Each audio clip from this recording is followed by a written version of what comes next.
Good evening and welcome to Aloud at Central Library. I'm Louise Steinman, the Program Director for the Library Foundation of Los Angeles and the curator of the Aloud series. If you have an interest in autism because you are the parent of an autistic child, have tried to communicate with someone autistic, are yourself on the autism spectrum, or are just interested in how the brain works, then tonight will be of special interest to you as we listen to Temple Grandin discuss her new book, The Autistic Brain, Thinking Across the Spectrum. For a quarter century, as the New York Times points out, Dr. Grandin has been helping people break through the barriers separating autistic from non-autistic experience. Dr. Temple Grandin is one of the world's most accomplished adults with autism. She is a professor of animal science at Colorado State University, and she lectures widely around the country. You may have heard her TED Talk, read one of her many books, including Thinking in Pictures and Animals Make Us Human, or seen the HBO movie based on her life, which received 7 Emmy Awards. Dr. Grandin didn't talk until she was 3.5 years old, communicating her frustration instead by screaming, peeping, and humming. In 1950, she was diagnosed with autism, and her parents were told she should be institutionalized. She tells her story of, quote, groping her way from the far side of darkness in her book, Emergence, labeled Autistic, a book which stunned the world because until its publication, most professionals and parents assumed that an autism diagnosis negated the possibility of living a productive life. In her new book, she recalls her early years, her mother's far-sighted response to her special daughter, the sensory world of autism, as well as the history of autism diagnosis and treatment in this country. We've come a long way, as she says, in the last 65 years. What makes a talk by Temple Grandin so special is that she's able to weave her own experiences, including, in this case, her own brain scan, to remarkable new discoveries in neuroimaging and genetic research that link brain science to behavior. Most exciting, she argues that raising and educating kids on the autism spectrum can focus on ways to foster long-overlooked strengths and to foster unique contributions. Temple Grandin, as you know, is one of our most beloved and respected voices on this subject, and we're so honored. Please join me in welcoming her back to the Los Angeles Public Library. Thank you.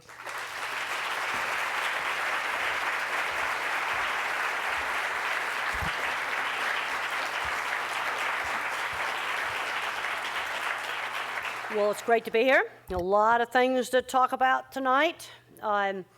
Let's just talk a little. We're going to be talking, first of all, about what autism is. Some people understand that, other people don't. When I was a little kid, 3 years old, I didn't have any speech.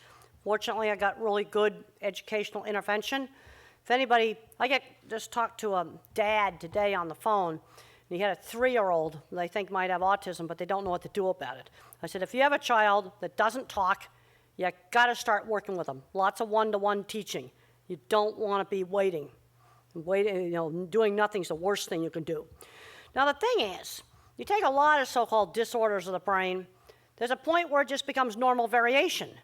There's more creative careers in the siblings of people that are bipolar. There's more techies and relatives of people with autism. A lot of people that are in a lot of technical fields have a little touch of autism.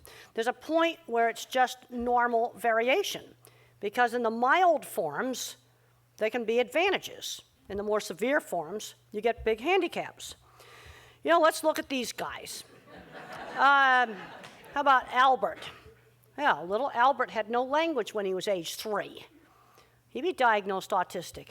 Well, what happened to him today? Little Stevie, a weird loner who brought snakes to school, was teased, tortured, finally went to another school, and the thing that saved him was the neighborhood computer club.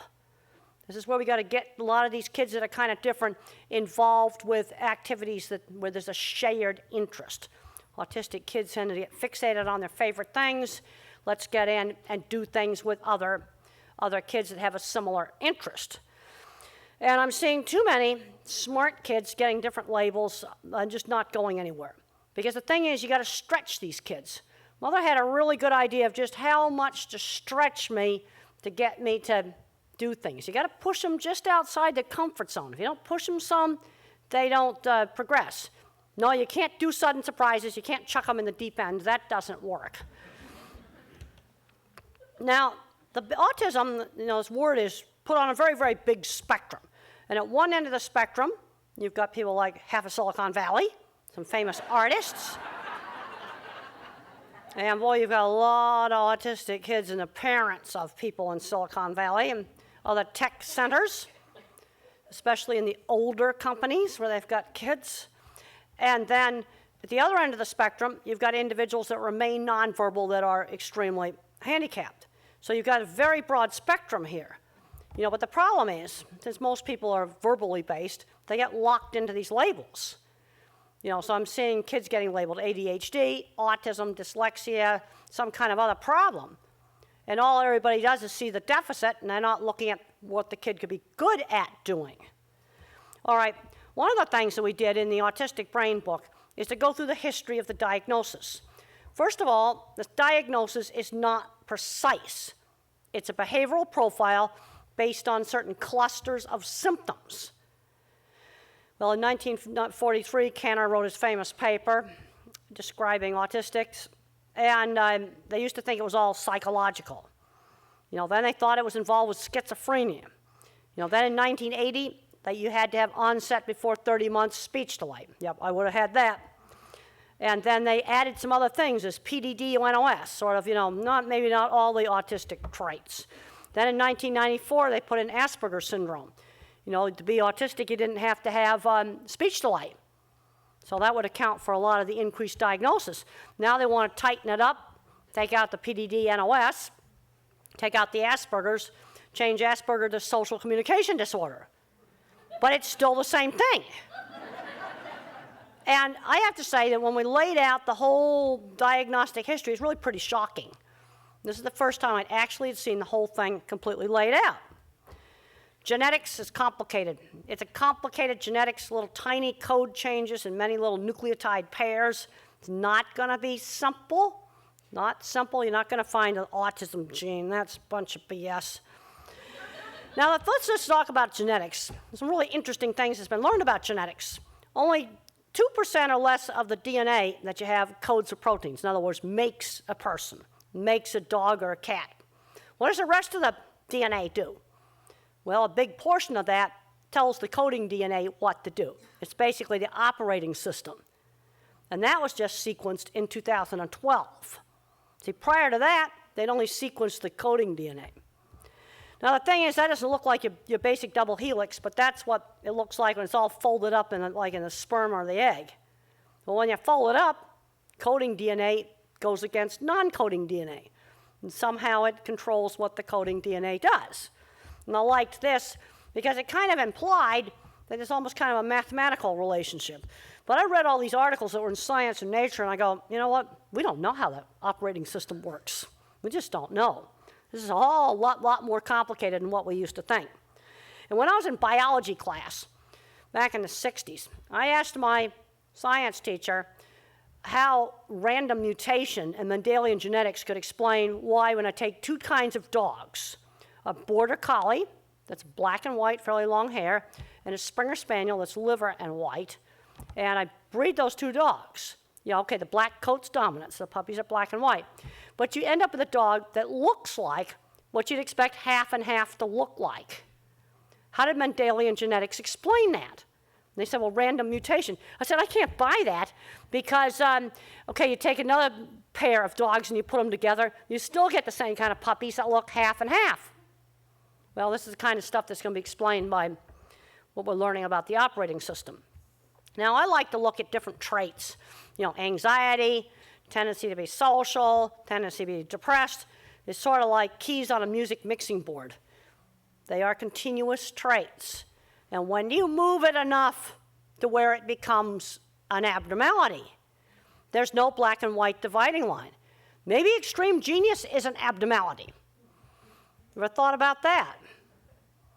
I've often thought, who do you think made the first stone spear? It wasn't the social yakety-yaks around the campfire, that's for sure. Now, I am a total visual thinker. I think completely in pictures, and this has been really helpful in my livestock equipment design. Now, when I wrote one of my earlier books, Thinking in Pictures, I made the mistake of thinking everybody on the autistic spectrum thinks in pictures. Well, I got some reviews on Amazon that made it very clear that that was not true. So then I started kind of exploring, asking people about how they think. And I was shocked to find out that not everybody thinks in pictures. You know, there really are different ways of thinking. So-called normal people are kind of more even. Now, when I design a piece of equipment, I could test run it in my mind. I didn't know other people couldn't do that. I used to joke around that I had a big internet connection in my head. Well, it turns out I've got this circuit, a big visual circuit. It's probably on the upper end of the spectrum, but the circuit is normal. You want to see the really crazy circuit, it's in USA Today. We couldn't get that picture in time for the book, and it showed like my language circuit turned into a huge visual association circuit. And I said to Walter Snyder at the University of Pittsburgh, I said, what's this circuit called? And he says, well, I don't know. Well, because now there's a new scanning technology that I'm going to show later that's way better than this 2006 stuff. Now, here's one of my drawings. Now, the thing is, when you're a weird geek, how do you sell yourself? You can't get a job, you know, the regular interview way. You got to show off your portfolio. Oh, good, we got a good projector that actually shows this. Because sometimes you get a projector that doesn't work very well. And what I tell people is, make a portfolio to show your work. And then you never know where you might show your work to just the right person, and then you get into things. And in the HBO movie, I walked up to the head of the Farmer Ranchman magazine, and I got his card. And that's exactly what I did. And people said to me, well, how did you have the guts to do that? You know why I had the guts to do that? Because when I was 8, Mother made me put on my little Sunday school dress and greet her dinner guests. And it was, good evening, Mr. Wood, and shake hands. Good evening, Mrs. Wood. There was no calling them by their first names. And then I served them hors d'oeuvres. And these are the kind of simple things you can get some of these kids to do. Because I'm seeing too many of these kids get a label, you know, especially on the higher end of the spectrum, and they aren't learning how to shop. They can't walk up in a restaurant and order food. That's just ridiculous. And they've got to learn how to do stuff like that. Now, this is a scan that was done out at the University of Utah, and that blue part, that's the ventricles. That's basically water in there. And you can see that I have an asymmetry, which kind of trashed out the math department. You know, my math department just isn't going to work. You know, I found out my cerebellum was small, and that kind of messed me up for becoming an expert skier, too. Okay, you know, a lot of people don't think innate ability matters. This is the 1968 IBM teletype terminal. Bill Gates had access to this with free lessons and free time. I had access to this exact same thing in 1968. I tried to take the programming class. I couldn't do it. I could log on, and Rex would say, Rex says hello, sign in. I could do that. And that's about as far as I could get. And this is something I wanted to do. Now, I agree with Malcolm Gladwell about having to practice. You've got to develop talents. I spent a lot of time learning my cattle handling stuff. And you've also got to have access to the opportunity to do it. I agree with that. But, yeah, innate ability does matter. And I think where it matters the most is where you get into some of the extreme ends of things. Now, this is probably my most important slide. So I started questioning people about how they think, and I wanted to, you know, like, I had to answer this Amazon reviewer that, you know, telling me that not everybody's a visual thinker. So I started talking to people questioning people about how they think. And I asked them questions like, think about a church steeple. How does it come into your mind? I see specific ones, and I can tell you exactly where they're at. Other people got this vague, generalized thing. I'm going, oh, wow, trippy. Ask a speech therapist, you got a vague, generalized thing. Then I got to thinking about the math. And how, you know, they say, well, math, a lot of mathematical stuff's visual spatial, but I was so terrible in math, especially algebra. And if you can't do algebra, you need to jump to geometry. Just go to geometry.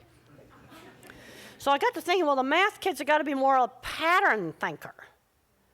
You know, and these kids often have trouble with reading. You know, and so I kind of said, well, there's kind of 3 kinds of thinking. There's the object visual thinker like me. There's the mathematical mind, thinks in patterns. And then there's the verbal guy. Loves history, Doesn't really care that much about art. And I get asked all the time, how do you figure out what kind of thinker your kid is? Well, let's look at him in 3rd or 4th grade.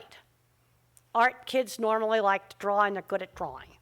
But you got to encourage them to draw lots of different things, not just draw the same stuff over and over again. Mathematics kids will be good at math. But don't make them do boring math. Let them get the more advanced math and do it in the 3rd grade if they want to. These skills will tend to show up if the child's given a chance just to do it. Now, when I worked on the autistic brain, I was so happy when I actually found scientific references that supported these 2 kinds of visual thinkers. I had figured this out just on my own because I've actually written about this for over 10 years. But then I was trying to find research that supported it. And I'd looked before for research, and I couldn't find any. Then one night at 3 o'clock in the morning when I couldn't sleep, I was reading a rather boring paper on visual perception. And I looked in the reference list, and it had this reference, this Marie Kozhekanoff, I can never pronounce it right. And I started looking up these papers. And I found papers that actually supported this. That really was true. I'm going, oh, wow, that makes me happy.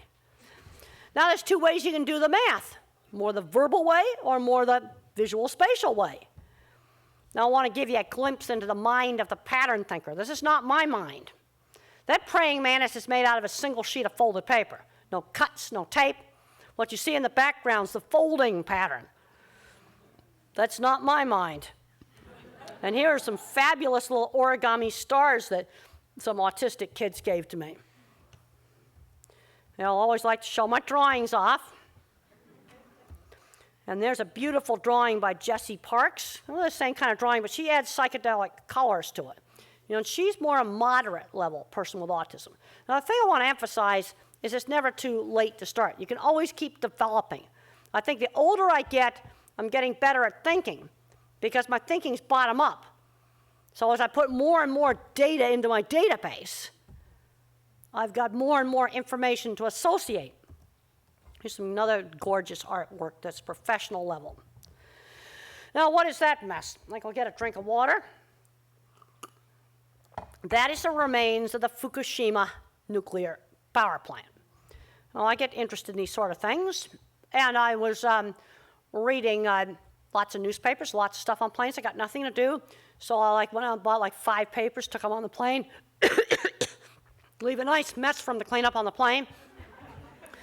And when I found out why these burned up, I go, how could they do that? I can't design a nuclear reactor. No way. I don't understand fully how a nuclear reactor works. But the one thing I do know is that if the emergency cooling pumps don't work, you're in so much trouble it's not funny. And what they did was to put the generators that run the emergency cooling pumps, and plus the wiring and stuff, in a non-waterproof basement. I'm not kidding. So what do you think happened when the tsunami came in there and flooded all the emergency equipment? That's why they burned up. Now, in a lot of jobs, I find I designed a lot, worked with a lot of meatpacking plant stuff. It's the draftsman who lays out the plant. Yeah, you'd have someone like me, visual thinker, to lay the plant out. Someone has to lay out the roads and stuff around it.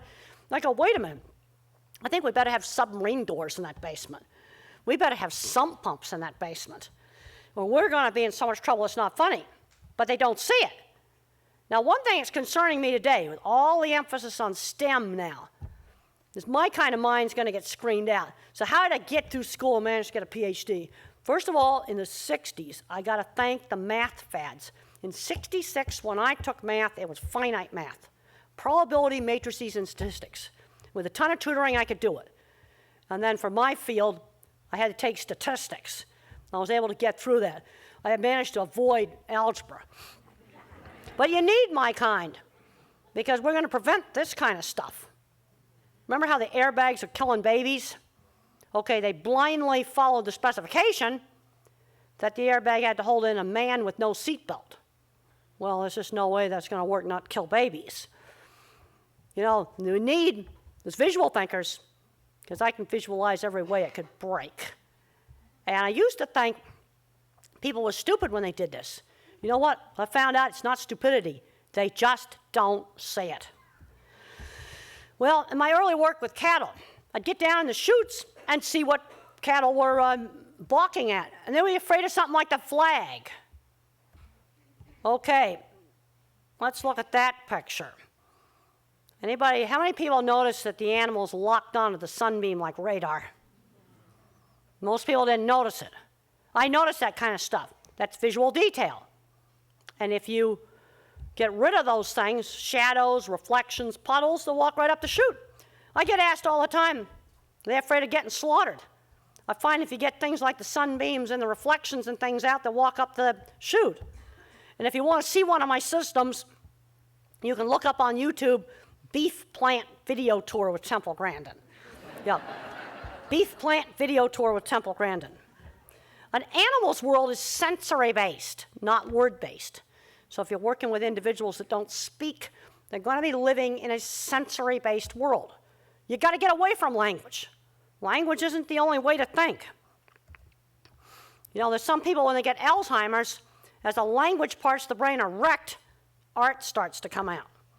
And when Van Gogh was painting Starry Night, I don't think he realized he was doing mathematics in it. I thought that's really, really, really interesting. My thinking's bottom up. You know, most people are top down. Form a vague policy, and then you try to put all the stuff into it. My concepts, you take specific examples and place them in categories. Now, in a lot of policy stuff, we need more bottom-up thinking. Because I think one of the problems we've got now with a lot of politicians is this, everything's an abstraction. They fight over ideology, and it's gotten worse and worse and worse. And I think that part of the problem there is you've got people that have never done practical things. One of the worst things that the schools have done has been taking the hands-on classes out of the schools. Absolutely one of the worst things. Woodworking, art, welding, sewing, cooking. You know, these teach practical skills. And the thing, they also teach problem solving, because sometimes you mess up your project, then you got to figure out how to save it. But everything's learned with specific examples. You want to teach the kid about the word down? You go down the hill. I walked down the steps. I fell down. I skydived and went down. You see, you've got to give different examples. My thinking is also associative and not linear. We need more people that are associative thinkers. Because let's look at the Boeing thing with the battery and the airplane burning up. Well, they did a risk analysis on a perfect airplane with a perfect battery. Well, if you have a damaged battery, it shorts out and it gets hot. Also, the thinking's totally not associative, because I can tell you they left out some big stuff that would have been in my risk analysis. 3 cargo jets have burned up completely hauling lithium-ion computer batteries. And on 2 of them, the crews were lost. Not 1 cargo jet, 3. And one of them was a Boeing product. How about the pallet load of lithium-ion batteries dropped on the tarmac? It started to burn. I'm going, yuck, man, these things don't tolerate vibration very well. That would be in my risk analysis. You know, that's associative. They couldn't think outside the airplane. All right, let's look at some associative thinking.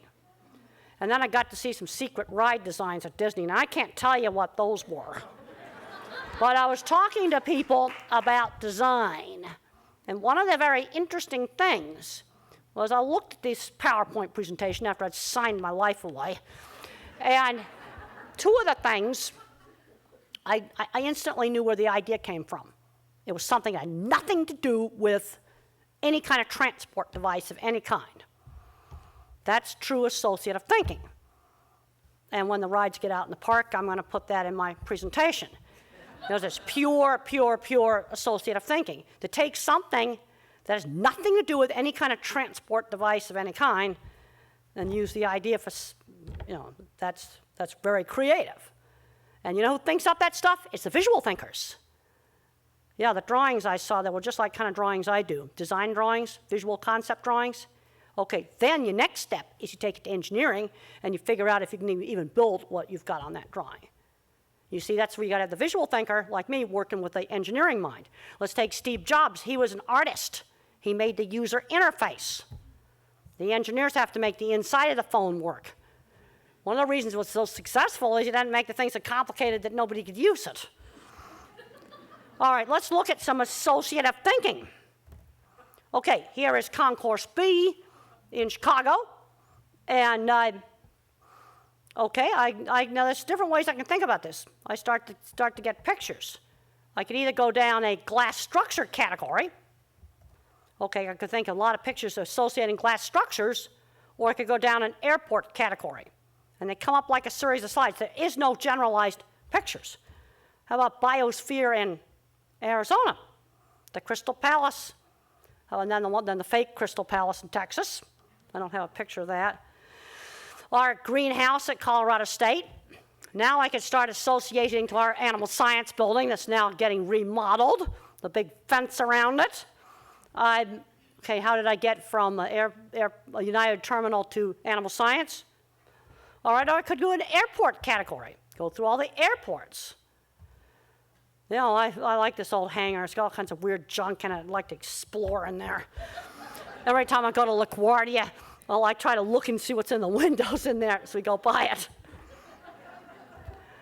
Now, when I asked an astrophysicist about church steeples, he saw a motion of people singing and praying.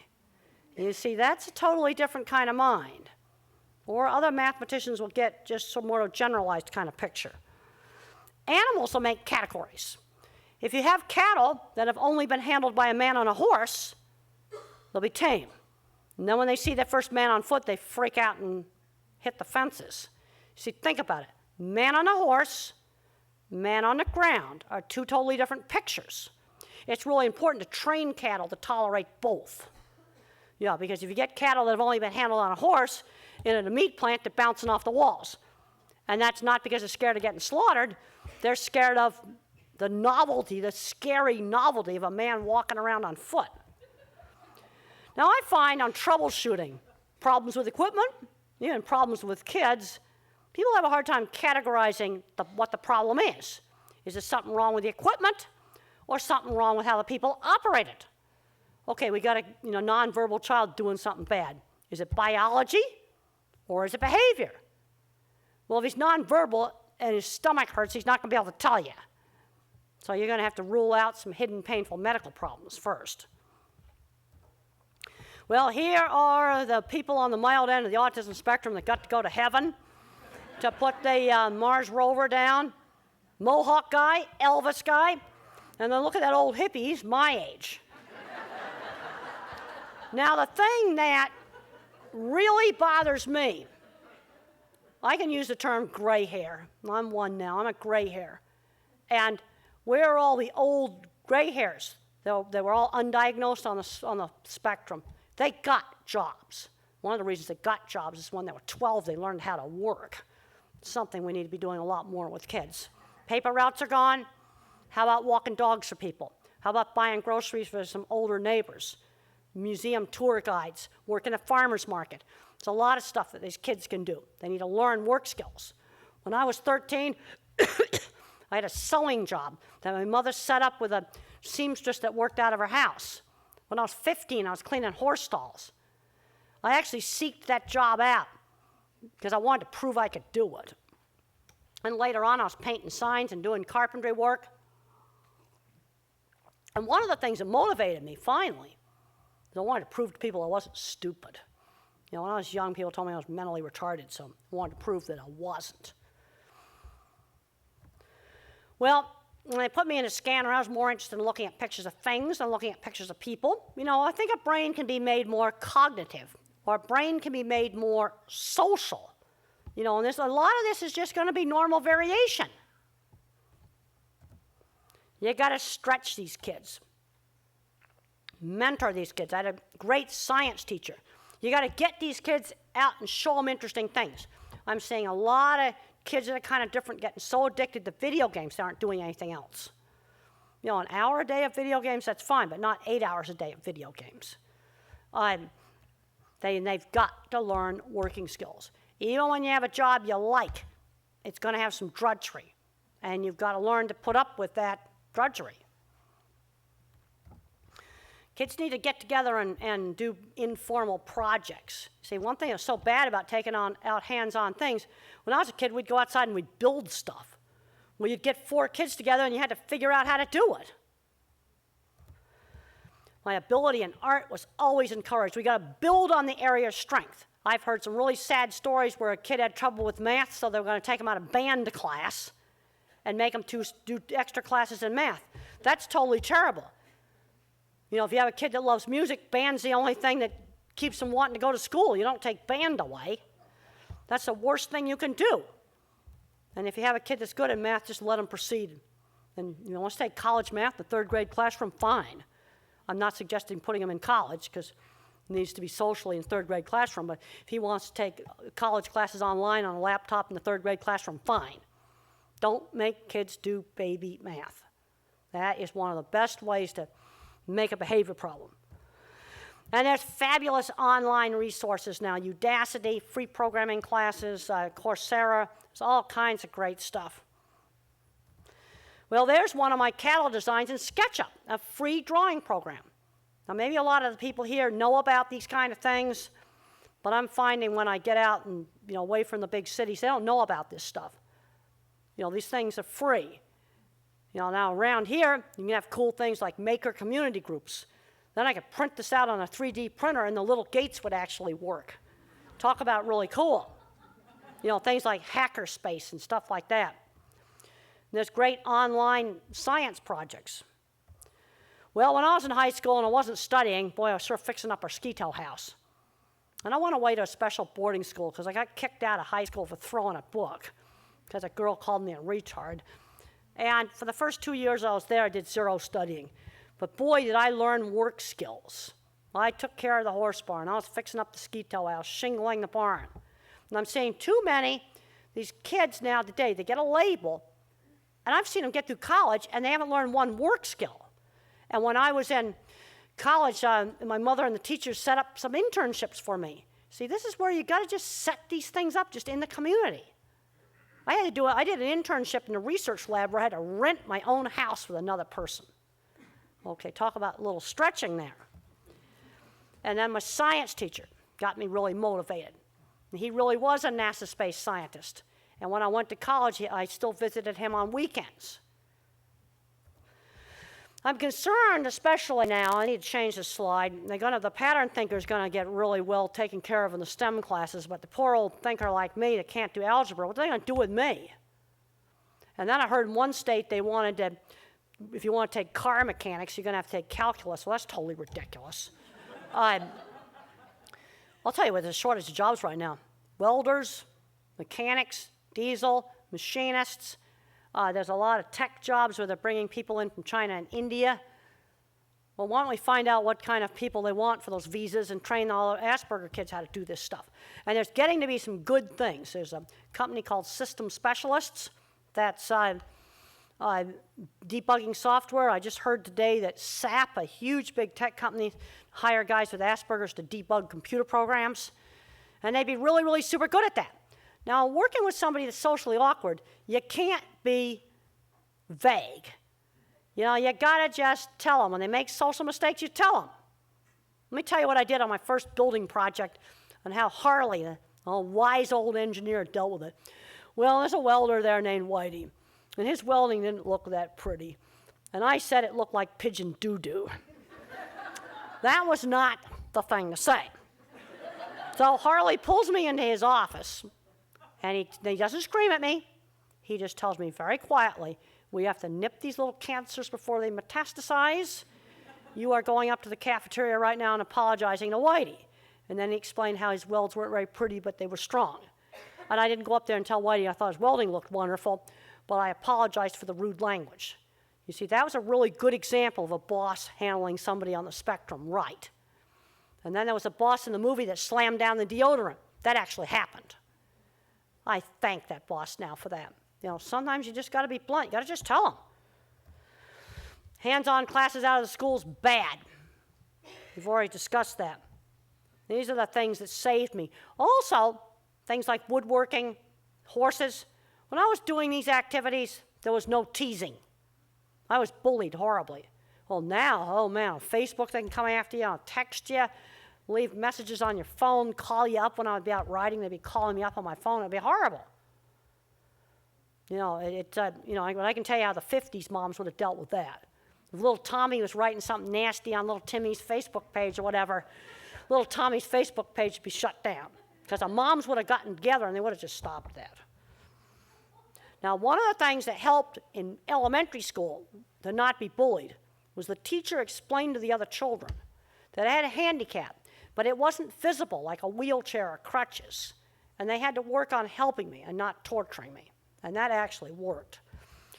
Well, we need more people in this country doing real things.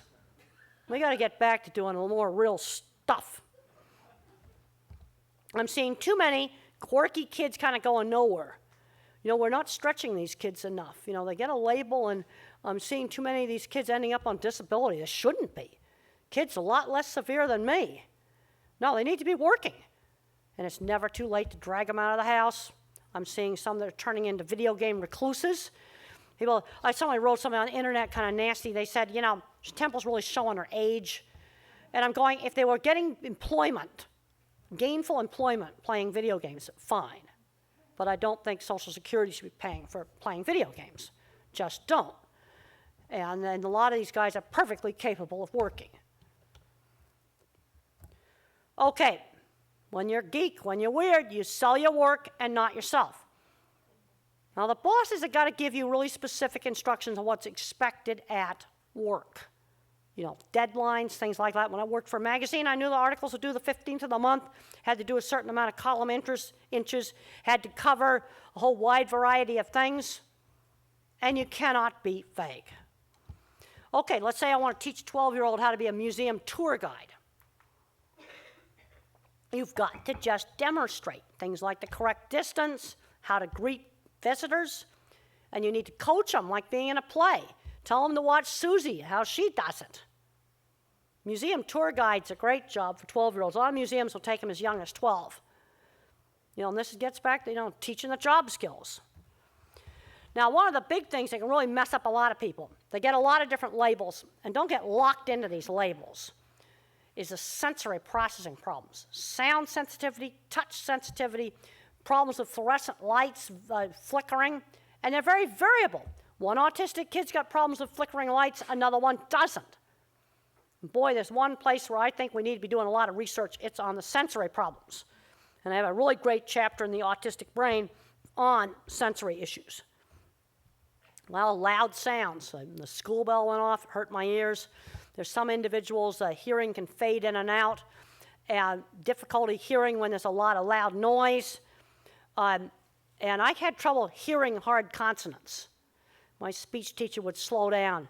She'd hold up a cup and she'd go, cup, and then she'd go, cup-a, and then she'd go, cup, and then cup-a. And she'd alternate back and forth between saying it the regular way and slowly so I could hear it. All right, let's look at some of the really cool 2012 brain scans done on high-definition diffuse attention imaging. And this type of scanning can map the cable fiber bundles that connect up the different departments of the brain. This circuit right here is speak what you hear. And you can see I've got a little tiny shrimp. Well, definitely not an auditory learner, that's for sure. Now that is a normal speak what you see circuit. Goes from about here in the brain up to about here. And it stops right about here in the normal person. That is mine. You can see that's quite different. Now what ended up happening is when you get on the each end of this, and you add up how many fibers I got, I have less bandwidth for speak what I see. But where are all these other bushes going? And if you look at USA Today, you can type in Temple Grandin USA Today. They got the best scan because it shows the bushes. Okay, let's see if we can get the arrow here. These bushes, okay, see that's cut off right there? But in the one in USA Today, it comes out here, and these bushes go all over the whole brain. But since this is an extension of the language circuit, I've basically got like a, I can put keywords in search engine for visual images. Now, when I asked Walter what this circuit was, he said, I don't know. Now, the thing is, this technology was developed by the Defense Department for head injuries in veterans. Now, the Defense Department's going to put these scanners around in different hospitals. But the problem is, it's going to require a lot of research to learn how to use this. You know, at what point do you have enough bushes on there to say that it's abnormal? Don't know. Don't have any idea. But this, well, I can tell you, the football players, it's hideous. You don't need a medical degree to look at this and go, ooh, it looks like dried spaghetti, and we just went, that's what it looks like. Another problem when brains have problems is attention shifting slowness. It takes longer to shift back and forth between two different things. If you have a kid that can't read, ask them if they ever see the print jiggle on the page. The kids that hate fluorescent lights, see the print jiggle on the page, often are not doing very well in school. Let me tell you some simple things that can help that. Printing the homework on different colored paper, especially pastel papers, trying on pale colored lenses. You get down to San Francisco on, you know, Haight-Ashbury area, there'll be lots of good colored glasses there. That can sometimes help with this problem. Okay, there's my head.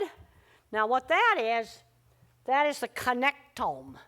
That is all the white matter circuits that connect up the different brain circuits. Now you got a space there. I hope that space has got some gray matter in it.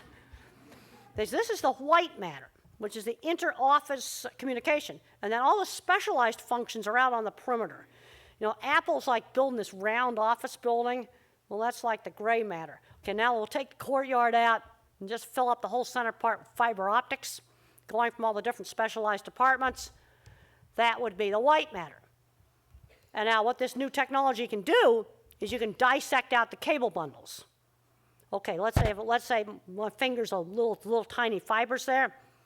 Okay, that's a bridge. They don't connect. That's an intersection. This technology can tell the difference.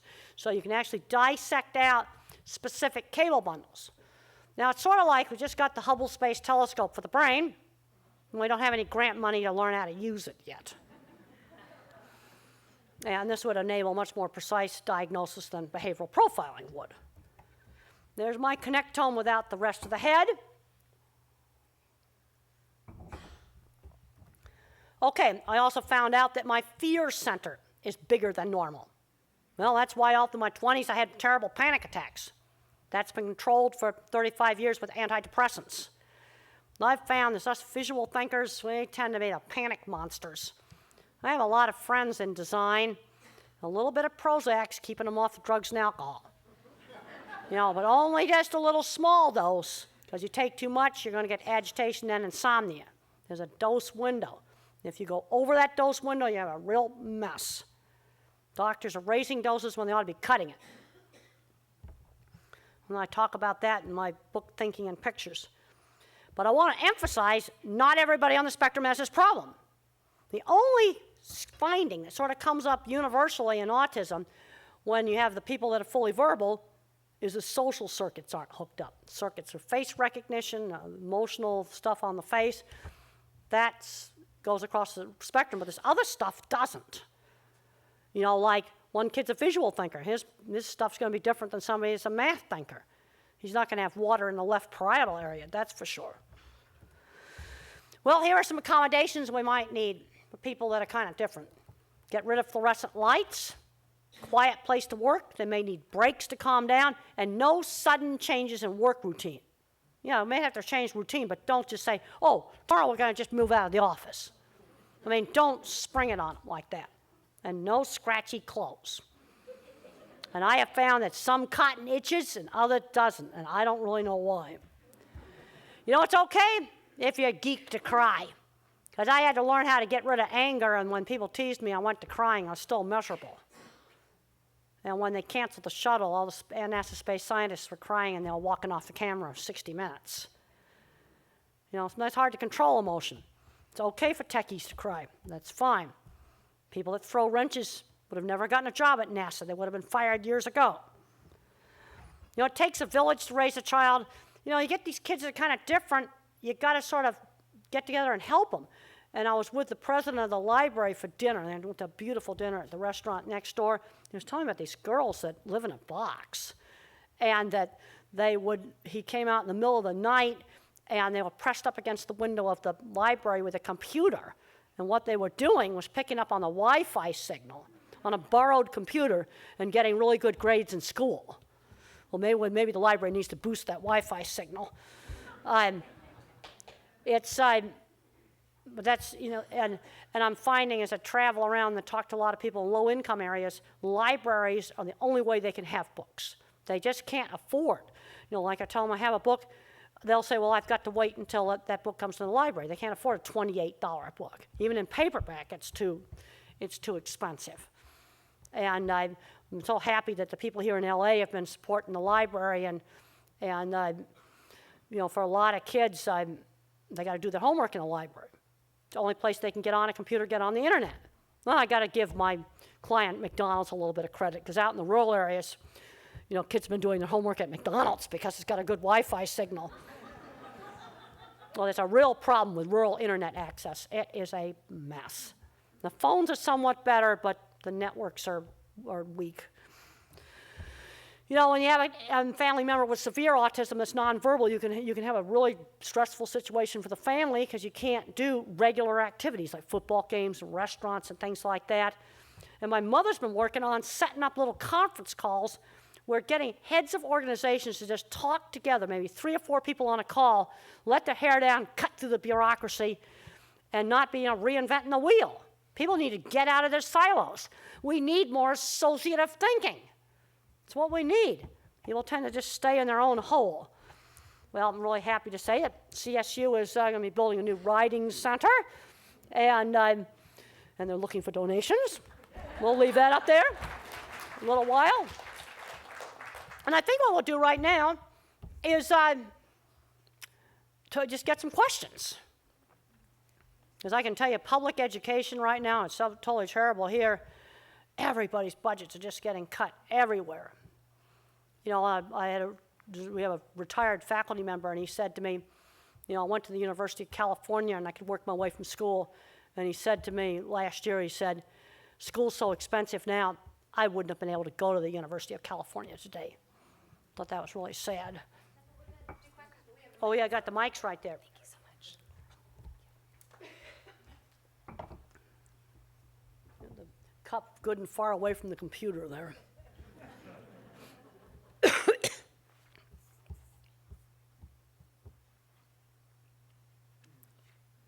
Well, we're certainly going to have some questions. Okay. Hi, Temple. Thank you so much. It's really interesting listening to you. And I have to read my... Okay, so one of your slides, you said anxiety was controlled by drugs. So I'm just wondering, what does that anxiety look like? And, what do the drugs actually do? Because, we have a daughter that's taking... How old is she? 14. And I'm wondering what she's feeling from those drugs. I'll tell you what I was feeling. What does it feel like?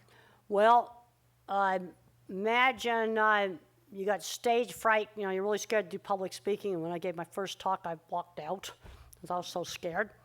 And when I consulted with Dustin Hoffman from Rain Man, I said, imagine what you felt like when you went for your first big, super important audition, how nervous you were. Now imagine if you had those audition nerves every single day, or you had final exam nerves every single day for no reason. That's what it felt like. Or let's say we lock up this room, and I take a few cobras and I just throw them out here. Well, now I'm going to spend the night in here with a few cobras. And can you imagine what you would feel like? Nervous system on high alert. That's the way I felt all the time. In other words, my nervous system was in alert for dangerous predators all the time. But what I was trying to find out is when you do take the drug, does it Oh, the make drug it, stopped it. It stops it. Oh, it stopped it. And also, if my daughter's stimming out on fast things and stuff, is that also part of anxiety? Or well, sometimes they stim out and stuff because they calm down, but then you get addicted to it. And I have a chapter in my book, Thinking in Pictures, called A Believer in Biochemistry. And I'd recommend you read that. Is your daughter fully verbal? She's fully verbal. And you see, when I was 14, I could have become a recluse in my room just to get away from stimulation because I was so nervous, but they wouldn't allow that. As I went through my 20s, my anxiety worsened. Now, there's other people on the spectrum where that doesn't happen. See, this is where it's very, very variable. But somebody's really, is she a visual thinker by any chance?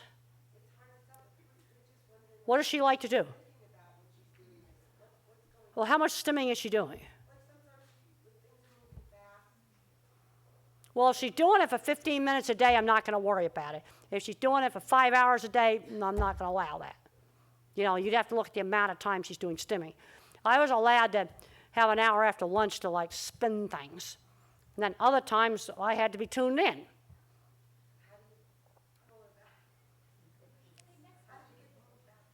Well, I had to sit at the table. I wasn't allowed to have manners. I wasn't allowed to do it at the dinner table.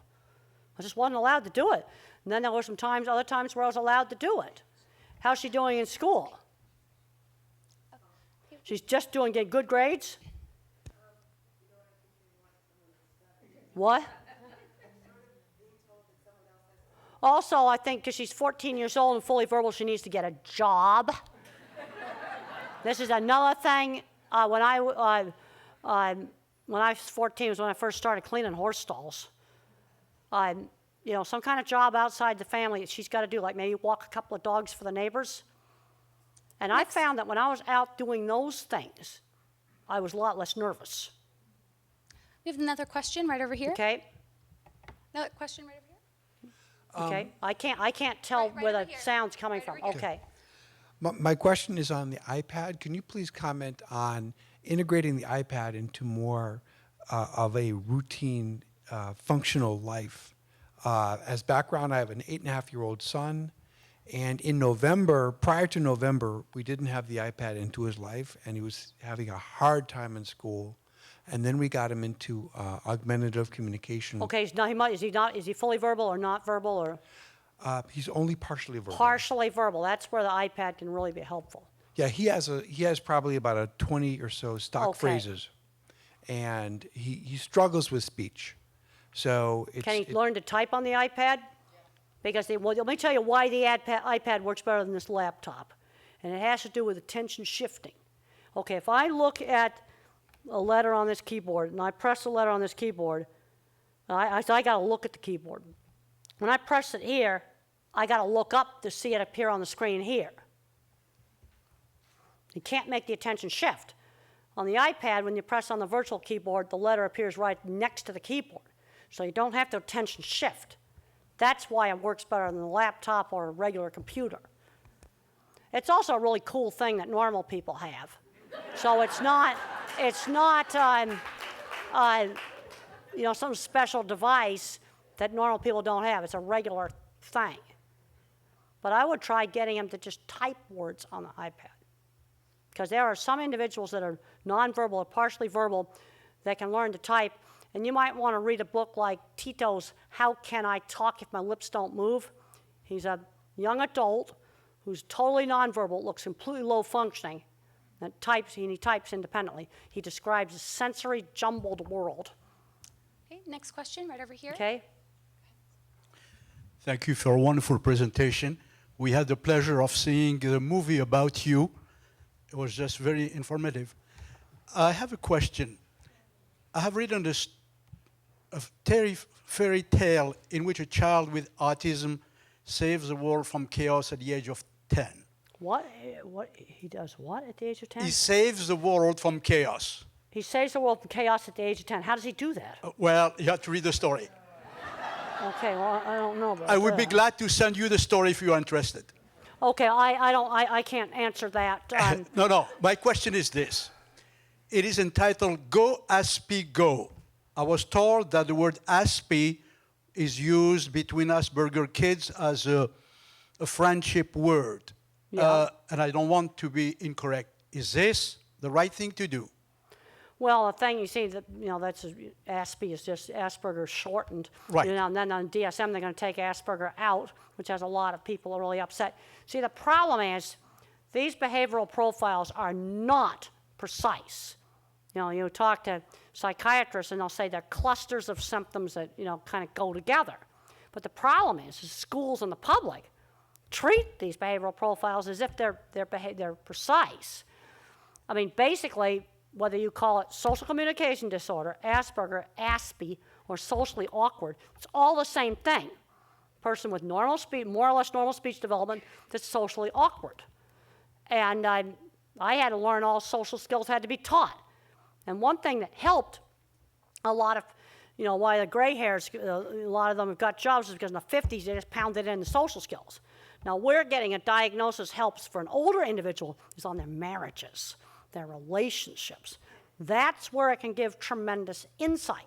But what I'm seeing now, I'm seeing kids much milder than me, where they're not getting stretched enough.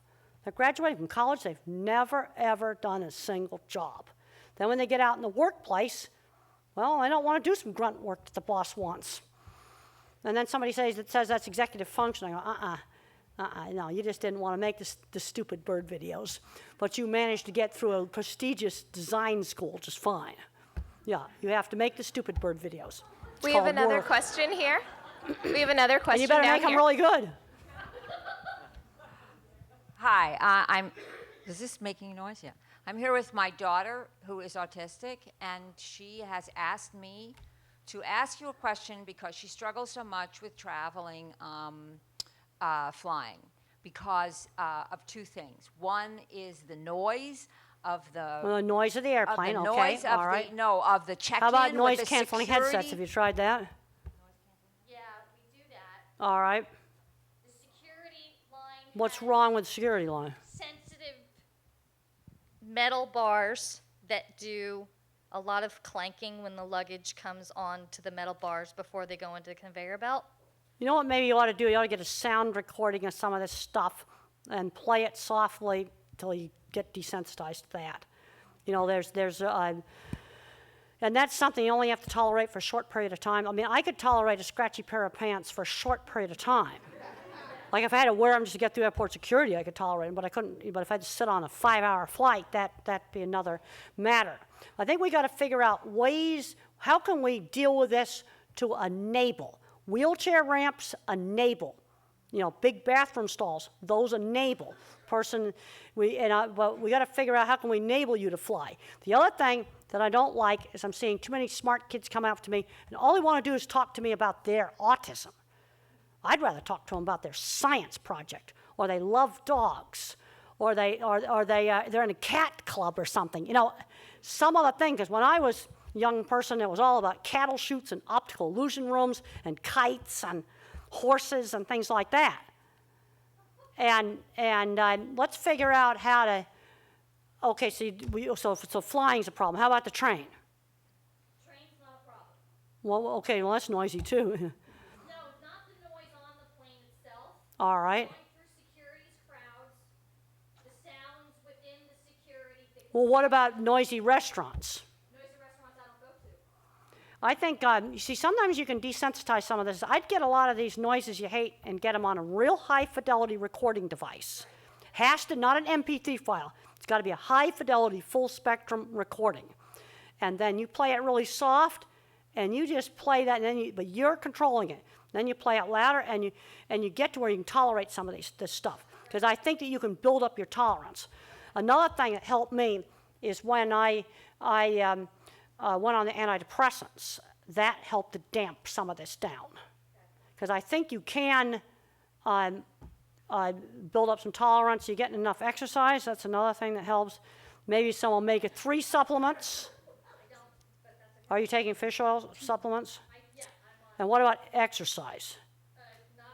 not enough. Do you own an exercise machine? I'm fine with the exercise I get. She's not. How much exercise are you getting? Tell me. I walk. No, you've got to do something that works you harder than that.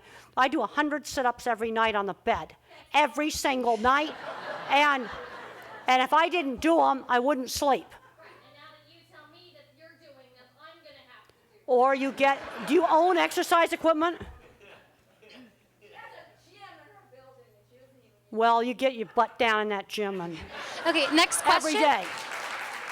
Next question, right And over you know here. what? It's going to take about 2 weeks for it to start to work. It takes 2 weeks for the exercise to start to have the calming effect. And you want evidence-based medicine. There's all kinds of evidence-based medicine on vigorous exercise being good for the brain. So you get down there and pick out a machine down there you like and start using it. Next And question. you know what? I don't like doing the sit-ups. And the only reason why I do the sit-ups is because I can do it in any hotel anywhere. Next question, right over here. Okay? I have a son that's 4 years old today. He has a disorder of the corpus callosum, and so A it's disorder of what? the corpus callosum, the center part of your brain. Yeah, it makes the two halves go together. Right. His didn't connect.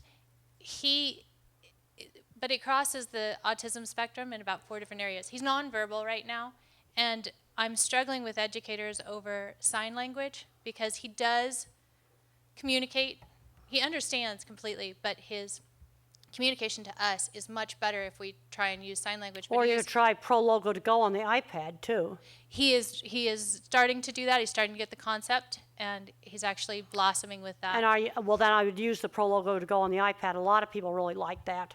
Okay, because the PEX system doesn't work. Then with don't him. use it. This Right. is where you try a lot of different things. People get way too hung up on their brand teaching. Now, he's 4 years old. You got to put the hours into him, but you want to do Right. things where you start to see progress. You I don't want to agree. be pounding on a brick wall. But That I'm doesn't. fighting the school district on that. Well, but if the Prologo to go works, then start with that. Okay. Do things that work. I always say to parents, we've got to, find stuff that works. Also, we need to, hopefully you and the school can work together rather than fight. Right. No, I understand. Because to really have an effective educational system requires parents and teachers working together. Then I get asked about public versus private. I find it doesn't matter. It all gets down to the particular school and the particular situation. Okay, I had a second question, and that was you mentioned my son doesn't recognize facial expressions. He's That's happy all the typical. time.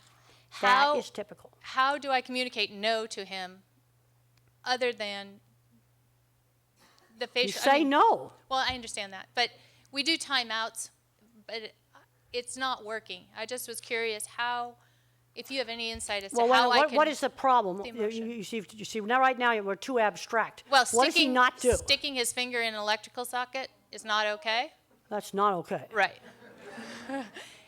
That How do I am not a fan of spanking kids. No, but, no. That's so dangerous that I've got to make sure it doesn't happen again. And then of course you can put covers on them too. Okay. But there's certain things you just don't do.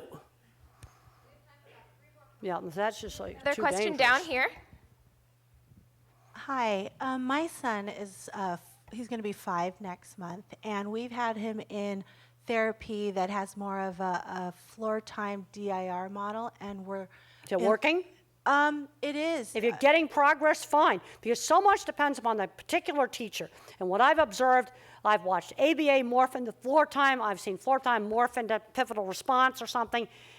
Good teachers tend to just morph this stuff together, and what's important is you're getting progress with a good teacher, and if your kid's really young, you're getting enough hours. Well, How old is he? He's going to be 5 next month, and we are actually kind of going to add an ABA therapist, and I didn't know if that was a good thing to do. It could be a two good different thing. types. But what is because I know they say that ABA is the gold standard for You don't get therapy, hung up on but- that stuff.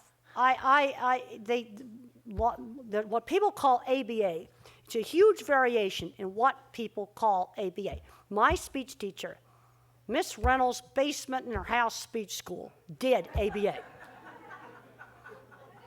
And so much of it depends upon that particular teacher. And I would try her. And if you get progress with her, great. Now, the one thing you got to be careful with some of these kids is the sensory stuff. Some teachers get too aggressive, and then what happens is the kid goes into sensory shutdown, and you get nowhere. This is where a teacher, and that's going to vary, and some teachers have a better instinct about that than others. Try different things, every expert will agree on young children, you got to put the hours into them with an effective teacher. And this teacher might be really good. They might have another ABA teacher, she might be bad, because so much of it depends upon what the teacher does. We have another question right over here on your right. Okay? Over here. This presentation has just been really amazing, just wonderful. First a request and then a question. Would you mind putting up the slide that listed the various websites where people could go and Get the courses? yeah, that was right, let's something put I'd love that to back write up. down. Okay, and then the question That's is it right there. perfect. Okay. Thank you. The question is, when you were talking about when someone has a reading deficiency, when the words move on the page, Yep. does one of your books chronicle how to work with that, or could you amplify on how to? Well, let me tell you how the easiest way to work with that. It's pretty simple, actually.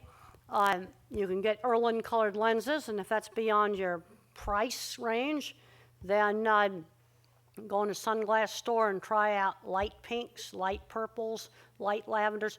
Try on all the different pale ones. And do this under fluorescent lights until you find one where the print doesn't jiggle. Then the other thing to do is to get different pastel papers, light blue, light gray, light yellow, light tan, all the pale colors. Print the same page of the same book, every one of the different pastel papers. Also experiment with the colored backgrounds on the computer. Experiment with fonts. Some people love the old white Kindle because that seems to work really well for some people, and you can enlarge the font. I've had students that would have flunked out of school if they hadn't had colored paper and colored glasses. Now, what tends to happen is the glasses color is usually different than the colored paper, and the person has to pick out the correct color for them. And it's different for every person. Now, exactly why this works for some people, it's not known why it works. In the back of the brain, you have circuits for shape, color, motion, and texture. And those circuits have to work together to assemble an image. And there's something wrong with that. You get a head injury in the back of the head, you can get the same thing. You see, in a developmental disorder, it didn't grow right. In a head injury, you break stuff. We have one more Okay? question down here. All right. Thank you. I have a question about diet. Do you find anything in your diet affects your... Some individuals find that taking the dairy out, taking the wheat out, some kids respond well with the Because diets. I'd say it's about 10% of them. Gluten can That's be a right. factor? Okay. That helps some individuals. Let's one more quickie. Last question right here. Okay. Hi. Sorry, I'm not used to that. I have something I want to give you. It's remember when you said we needed more internet access for the students? Yeah, okay. I have like a really simple fix for that. I know. How would you fix that?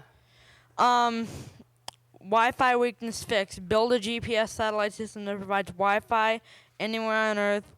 Well, why don't you grow up and build that? Yeah, I'm thinking I will. I'm wanting to work for Microsoft, but figuring out how to do that than talking about autism or something like that. yeah. You see, autism is an important part of who I am, and I wouldn't want to change how I think and get cured, but being a college professor comes first. So go Okay. out and make that GPS Wi-Fi system. Yeah, and I also put here more satellites may be required. Thank you. You know, why don't you, and you really want to do that, why don't you take some of these online programming classes here at Udacity? Do you like math or?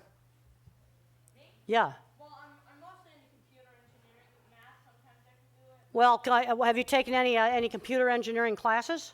I found this. I have a game called Roblox. It's completely free, and it uses the Lua scripting language. All right, but I want you to start. Why don't you learn some grown-up stuff on Udacity? Yeah, I've also went to Khan Academy before. Good, but I mean, and you see the thing about Udacity, like right now that's free, and they're trying to figure out how to pay for it. One of the ways they may pay for it is the students take this class and they're really good. The headhunters will come after you and hire you.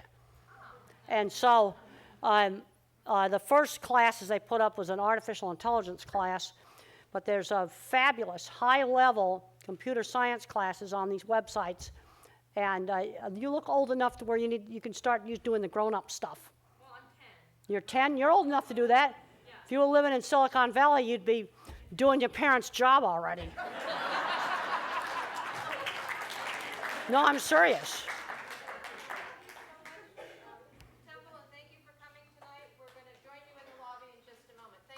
Well, thank you for having me.